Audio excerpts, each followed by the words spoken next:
Okay. No, I'll say that baby. Have you gone?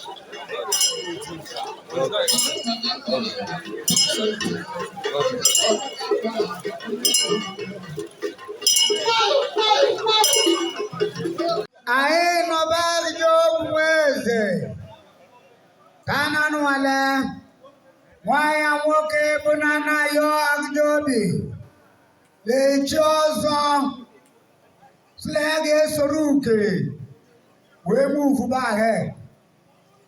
Onoleme yalonubo, you will see his beautiful picture. Onole yonuga abundozola batali came. Of course, the others are assembled here for no other purpose than to initiate Anaya Yobi into the prestigious cultural institution in UK.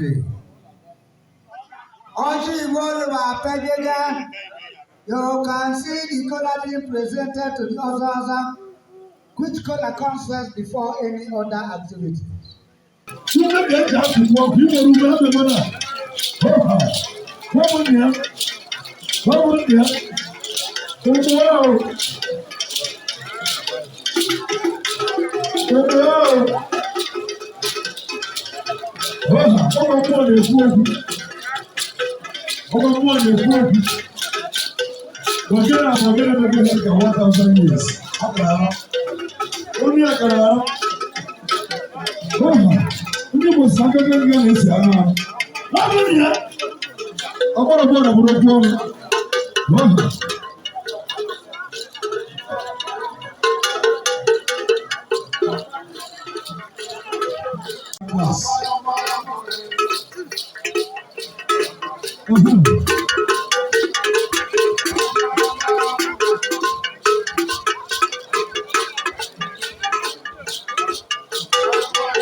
Remove your car.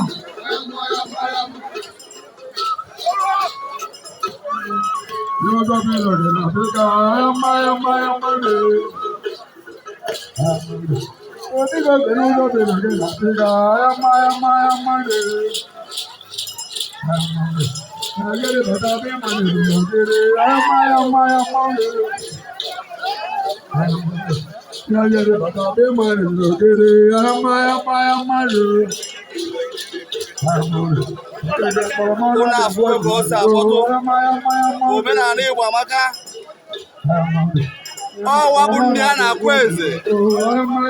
Ezigbo onye sopinani. Ihe ji mmawunda kweze wee bịa. Igosi na o tozuru etozu.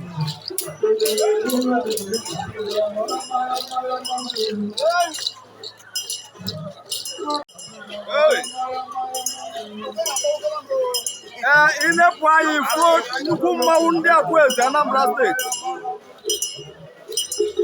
Ọnwa bụ nne ya Odogwu Akweze.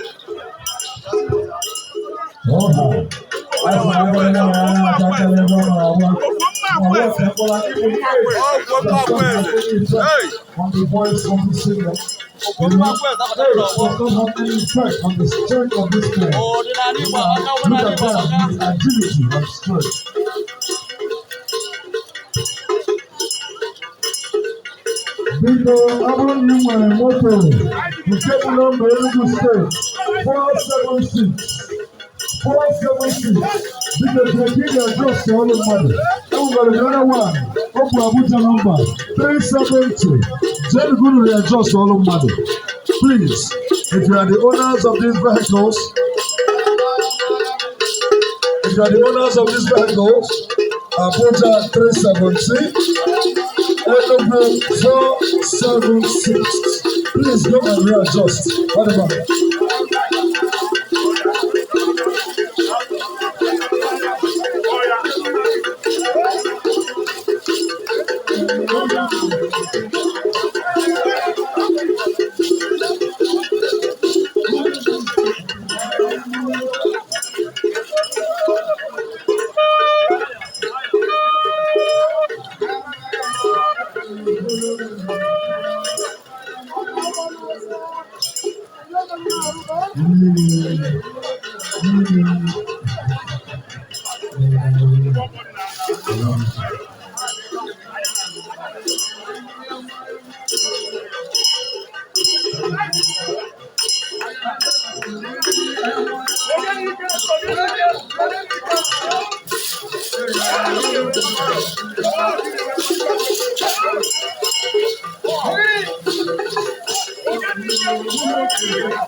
Colombia.